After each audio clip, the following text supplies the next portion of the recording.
सबसे पहले हम सीखेंगे कि रिफ्रैक्शन क्या होती है। रिफ्रैक्शन क्या होती है? सिंपली जब लाइट ओब्लिकली हिट करती है इंटरफेस को। ध्यान दीजिए क्या चीज कह रहा हूं मैं, ये है इंटरफेस। क्या है वो? क्या है गधेड़ो? ग्लूकोज ही वो क्या है? Interface.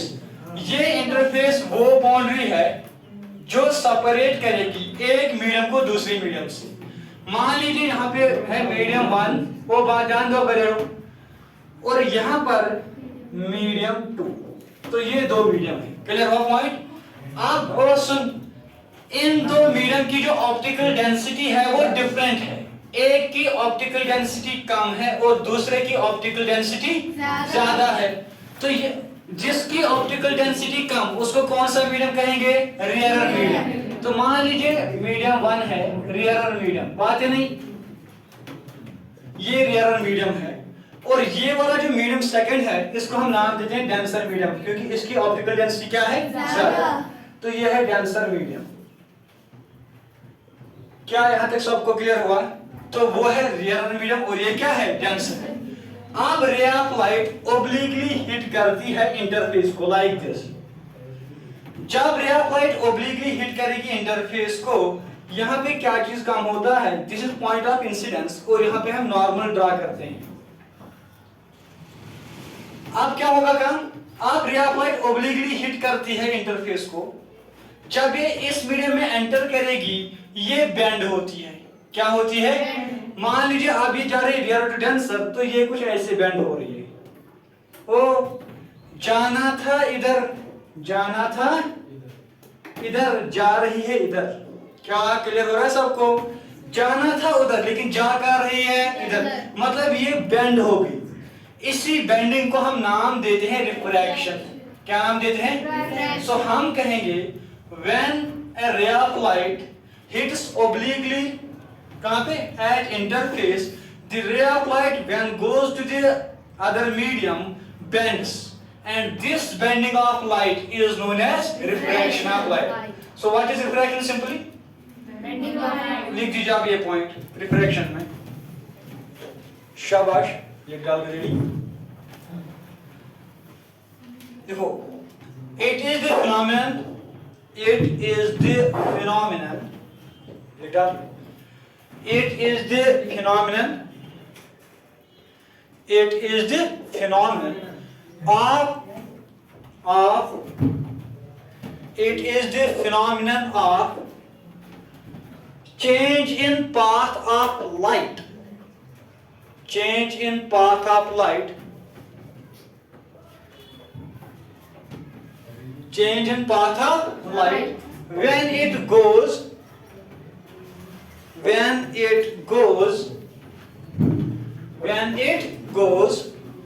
from one medium to another,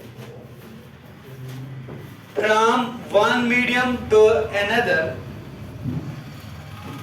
from one medium to another, having different optical densities,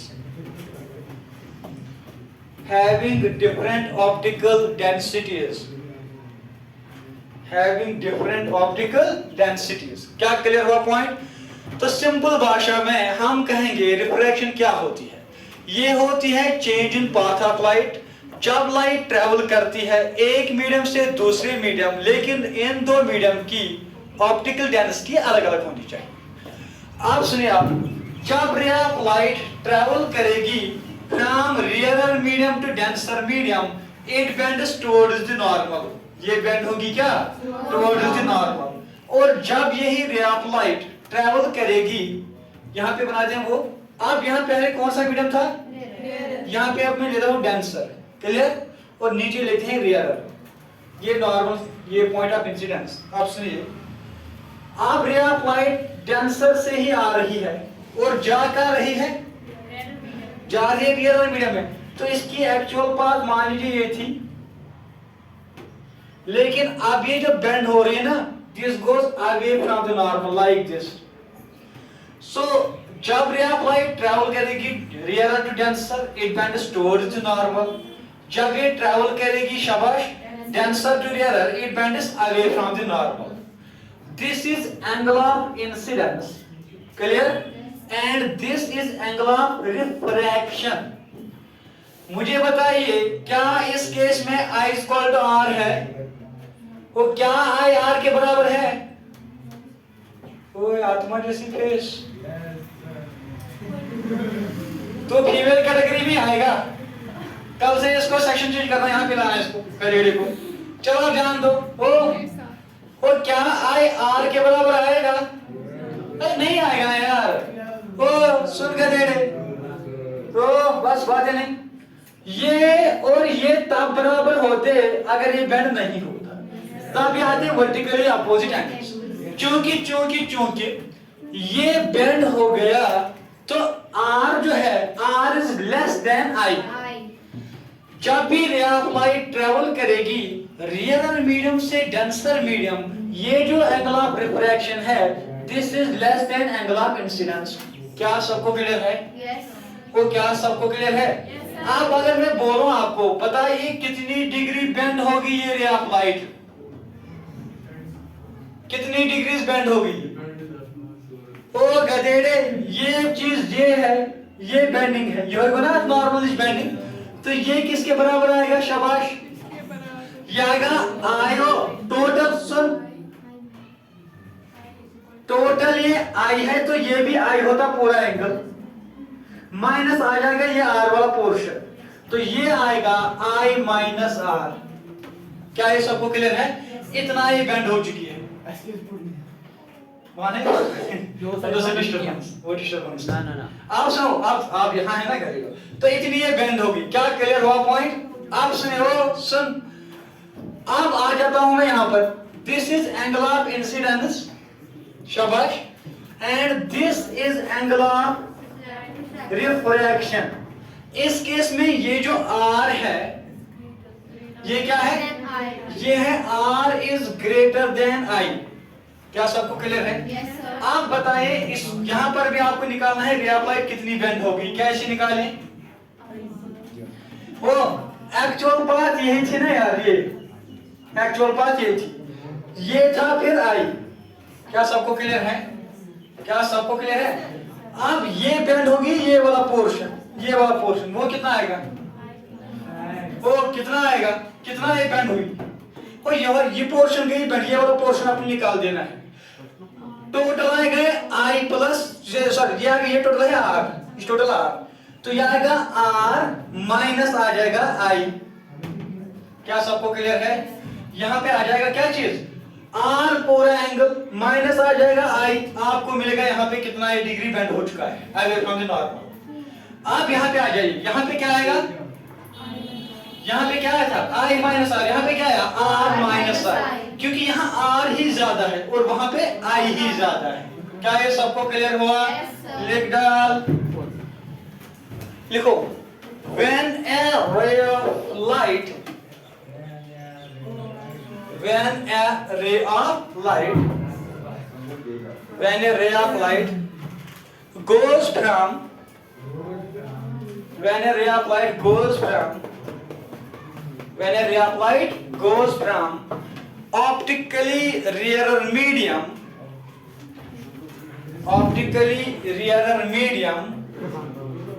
oh when a ray of light goes from optically rarer medium to optically denser medium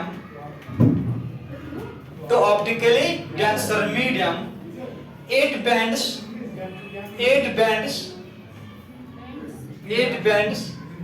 oh बस बात नहीं, it bends towards the normal, it bends towards the normal, it bends towards the, और ये bend होती है क्या चीज? towards the normal। in this case what?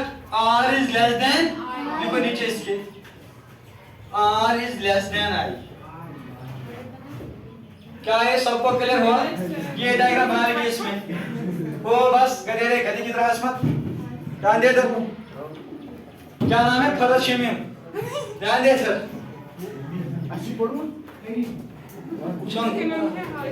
शाबाश,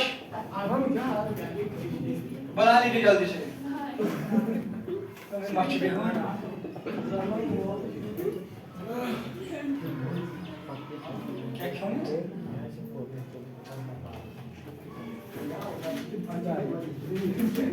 ओ बनाओ जल्दी।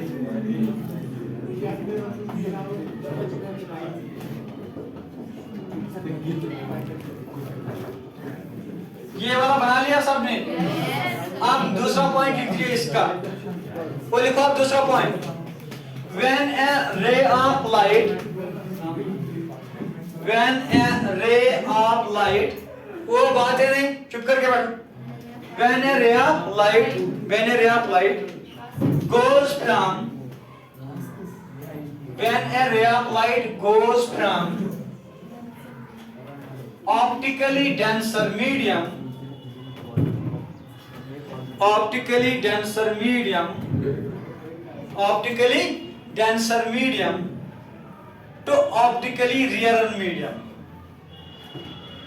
to optically rarer medium, to optically rarer medium। देखा सबने?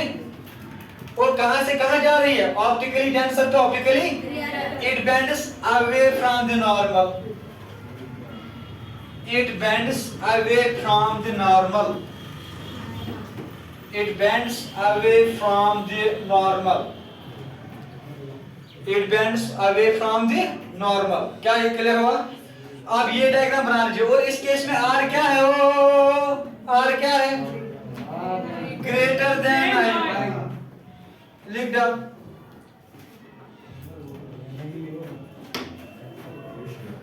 शाबाश। और क्या सबने लिखा है? और गलेडो सबने लिखा। शाबाश। आप नहीं, बाकी को मैं कह रहा हूँ। शाबाश। और यहाँ तक सबको क्लियर हुआ? अब आते हैं नॉर्मल इंसिडेंस पर। सुन सुन सुन सुन सुन सुन व्हेयर इज द डस्टर? आप सुनिए। डस्टर मेरी रेपुटेशन डाउन कर लेगा वीडियो में। लेकिन हमारी अम्मीजान कहा करते हैं कि गरीब होना कोई पाप नहीं, कोई जुर्म नहीं है ना, लेकिन गरीब मरना पाप है। इसलिए गजड़ो अमीर बन जाओ। चलो आप ध्यान दीजिए। ध्यान दो, चलो ध्यान दे दो। अब है नॉर्मल इंसिडेंस। क्या है? और क्या है? Normal incidence. आप सुनो, अपना टोन डाउन कर। ये रे ऑफ लाइट नॉर्मली फॉल करती है इंटरफेस पे। किस पे? यहाँ पे कोई रिफ्रैक्शन नहीं होती, ये सीधे ट्रांसमिट होती है डेंसर मीडियम में। When a ray of light falls normally on an interface, no refraction takes place. ये सिंपली ट्रांसमिट होती है इस मीडियम की। लिख दीजिए। वो आप पे के लिए क्वेश्चन है, चलो मुझे बताइए, आप सॉल्व करके लेंगे आते हैं। तो इसका सॉल्व फॉर नॉर्मल इंसिडेंस, क्या सिनेल्स लॉ वैलिड है? क्या सिनेल्स लॉ वैलिड है? ये आप लोगों के लिए तय कर। आप लिखिए for normal incidence, for normal incidence, for normal incidence, No, sir. for normal incidence no refraction takes place, no refraction takes place। तुम्हारी तरफ मेरी तरफ मत देखिए। no refraction takes place। Sir ये मन क्या वो? तो क्या इधर no refraction takes place, कोई भी रिफ्रैक्शन नहीं होती है। वो रिफ्रैक्शन नहीं होती, सीधे क्या होती है? लाइट ट्रांसमिट होती है। Light just transmits through the medium. क्या ये सबको क्लियर हुआ? अब सुनिए, वो ये था रिफ्रैक्शन के बारे में। इसके बाद हम आए और हमने पढ़ा लॉज ऑफ रिफ्रैक्शन। क्या पढ़ा?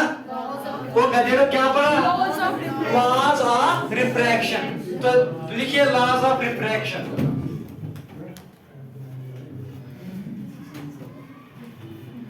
Laws of refraction, laws of refraction. चलिए आप ध्यान दीजिए। सबसे पहले वो there are 3 laws of refraction. Refraction के टोटल 3 लॉज है। कितने हैं? 3। सबसे पहला लॉ, अगर आप ध्यान दीजिएगा, हो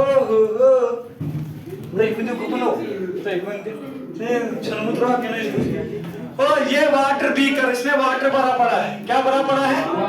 आप सुनिए, ये प्लेन सरफेस है, इसको मैं आधा वाटर में डालता हूँ, आधा ये वाटर के ऊपर है। वो ध्यान दीजिए, वहां डस्टबिन ही नहीं था, कैसे पढ़ा था मैं? वहां था ही नहीं, तो यहाँ बड़ा है। आप ध्यान दो, आप रे ऑफ लाइट ऐसे डाल रहा हूं जो इस पेपर के ऊपर से चली जाती है। बात समझ आ रही है? आधा ये किस में है? वाटर में। जब ये डेंसर मीडियम में ट्रैवल करेगा, ये जाएगा वाटर में, ये इसी पेपर के अलोंग ही चलेगी, हाँ बेंड होगी। तो इंसिडेंट रे एंड रिफ्रैक्टेड रे दोनों किस में लाई कर रही है? इसी प्लेन में। क्या क्लियर हुआ? जब आप इस इंटरफेस, मान लीजिए यहाँ इंटरफेस है, आप इस पे नॉर्मल डाल देंगे, वो भी इसी प्लेन में आ जाएगा। वो फील आ रहा है कॉन्सेप्ट का? अगर ऐसे नहीं आ रहा है, आप सुनो, वो पानी दिख रहा है तेरे को? इस पानी में मैं डाला ये चीज प्लेन, रे ऑफ लाइट जा रही है ऐसे बिल्कुल इस पेपर के थ्रू, आप यहाँ से चलेगी वो वाटर में, यहाँ से बेंड हो गया ऐसे, तो ये भी इसी प्लेन पे और ये भी इसी प्लेन, आप यहाँ पे नॉर्मल डाल, वो भी इसी प्लेन पे, मतलब तीनों चीजें लाई कर रही है एक ही प्लेन पे। और ये पहला बात, क्या बात समझ आई सबको? लिख डाल फर्स्ट वाला, फर्स्ट लिखो, the incident ray, first law, the incident ray, the incident ray, comma ओ गदेड़ी, the incident ray, comma the refracted ray, the refracted, मुबारक की तोची हम पाए, incident ray, comma the refracted ray and the normal at the point of incidence, the incident ray, comma the refracted ray, है वो बस शोर नहीं चाहिए, आप मैं बाहर कर दूंगा। Incident ray, comma the refracted ray and the normal at the point of incidence, at the point of incidence, all lie in the same plane, all lie in the same plane। पिछले जन्म में तू बंदर होगा, इसलिए ये हरकतें कर रहा है तू, शाबाश, है ना? वो all lie in the same plane। क्या सबको क्लियर हुआ?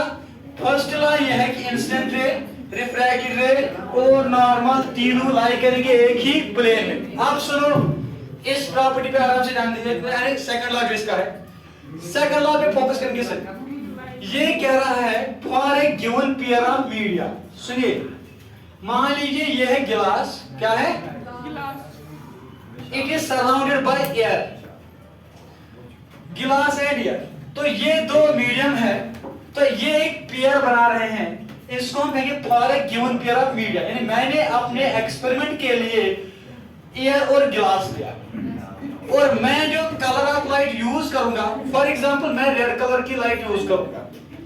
अगर जो मैं एक्सपेरिमेंट परफॉर्म कर रहा हूं, इसमें मैं कलर कांस्टेंट ही रखूंगा, कलर चेंज नहीं करूंगा, और मीडियम भी पूरे एक्सपेरिमेंट के थ्रू मैं एयर और गिलास ही रखूंगा। तो अब क्या होगा काम? आप ध्यान दीजिए, रे of light travels from air enters into glass will bend towards the normal, glass is answer। सुनिए, this is angle of incidence, this is angle of refraction, as per the Snell's law। वो बात है नहीं, sin I divided by sin R, triangle sine आपने पढ़ा तो होगा ना, sin I divided by sin R, ये बराबर होता है कांस्टेंट के। किसके बराबर? लेकिन पेयर ऑफ मीडियम पूरे एक्सपेरिमेंट के थ्रू आपको क्या काम करना है? यही रखना है, चेंज नहीं करना है। साथ में आपने जो कलर ऑफ लाइट चूज किया है वो भी चेंज नहीं करना है। तो तब आप अगर एंगल ऑफ इंसिडेंस की कोई भी वैल्यू आप देंगे, मान लीजिए आपने पहले यहां दिया 30 डिग्री, कितना दिया? अब रे ऑफ लाइट बेंड होगी, फॉर एग्जांपल वो मिला y डिग्री। अगर आप ये चीज करेंगे ना, sin 30 divide by sin y degree, वो मान लीजिए आया 1.5, किसके बराबर? 1.5. नेक्स्ट आपने लिया एंगल ऑफ 45 डिग्री, कितना लिया? वो बात समझ आ रही है? आप ये 45 लिया, यहाँ पे आ रहा है मान लीजिए y 1 डिग्री, क्योंकि वो भी एंगल ऑफ रिफ्रैक्शन भी चेंज होगा, तो यहाँ आप लेंगे sine of 45 degree divided by sine of y 1 degree, ये भी 1.5 के बराबर ही आएगा। यानी आप एंगल ऑफ इंसिडेंस को चेंज करते जाइए, एंगल ऑफ रिफ्रैक्शन उसी के हिसाब से चेंज होगा और इनका रेशो मुझे कांस्टेंट के बराबर मिलेगा। लेकिन ये तब है जब ये मीडियम में अब चेंज नहीं करूंगा, यानी एक ऑब्जर्वेशन लिया आपने, दूसरी ऑब्जर्वेशन में भी यही पेयर ऑफ मीडिया रहेगा, तीसरी ऑब्जर्वेशन के लिए भी यही पेयर ऑफ मीडिया रहेगा, साथ में कलर ऑफ लाइट भी चेंज नहीं करना, कलर भी सेम ही होना चाहिए। अगर आपने कलर चेंज किया, यहाँ 1.5 की जगह 1.494852 आ सकता है, बात समझ आई? तो कलर भी सेम रखना है और पेयर ऑफ मीडिया भी सेम रखना है। लिख दीजिए second law of refraction. For a given pair of media, ओ बात नहीं कर रहे, for a given pair of media, for a given pair of media and for a given color, and for a given color, and for a given color, the ratio of oh आत्मा कर ले, the ratio of sin of angle of incidence, the ratio of sin of angle of incidence to the sin of angle of refraction, to the sin of angle of refraction, sin of angle of refraction is always constant, is always constant, is always constant। क्या ये सबको clear हुआ? ये हमेशा किसके बराबर आएगा? लेकिन आपको कलर भी सेम ही रखना है और पेयर ऑफ मीडिया भी सेम। आप सुनिए दैट इज, यहां पे अब हम ध्यान देते हैं, देखिए मान लीजिए यहां से एक मीडियम ऊपर है, दूसरा नीचे, ये है एंगल ऑफ इंसिडेंस और ये क्या है? Angle of refraction. तो as per this second law of refraction, sin I, sin of angle of incidence divided by sin of angle of refraction, ये बराबर आएगा कांस्टेंट के। किसके बराबर आएगा? ये जो यहाँ कांस्टेंट आया, इसको कहते हैं रिफ्रैक्टिव इंडेक्स ऑफ मीडियम। क्या कहते हैं? Refractive index of medium. लिख दीजिए आप ये चीज, that is sin I divided by sin R, sin I divided by sin R is equal to constant, sin I divided by sin R is equal to constant। यहाँ जो constant है उसको denote किया जाता है, ऐसे लिखेंगे, देखिए हम ऐसे लिखेंगे sin I divided by sin R is equal to mu over n। इस कांस्टेंट को हम डिनोट करते हैं म्यू या एन से, और इसको कहते हैं रिफ्रैक्टिव इंडेक्स ऑफ मीडियम। इसको आप म्यू से भी डिनोट कर सकते हो और एन से भी कर सकते हो। क्या सबको क्लियर हुआ? क्लियर? तो कर देखो, that is sin I by sin R is equal to mu r n, where mu r n, where mu r n, where mu r n is known as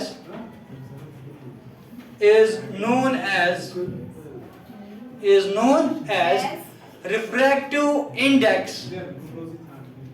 is known as refractive index of medium, refractive index of medium। क्या ये सबको clear हुआ? ओ गधेड़ो, mu R N को क्या कहते हैं? Refractive index of medium. क्या ये सबको क्लियर हुआ? Yes. लेकिन sine I by sine R constant कब रहेगा, इसकी वैल्यू कांस्टेंट कब रहेगी? जब same pair of media and same colour होगा। क्या सबको क्लियर हुआ? तो कल हम डिस्कस करेंगे इंशाल्लाह थर्ड लॉ, ठीक है ना?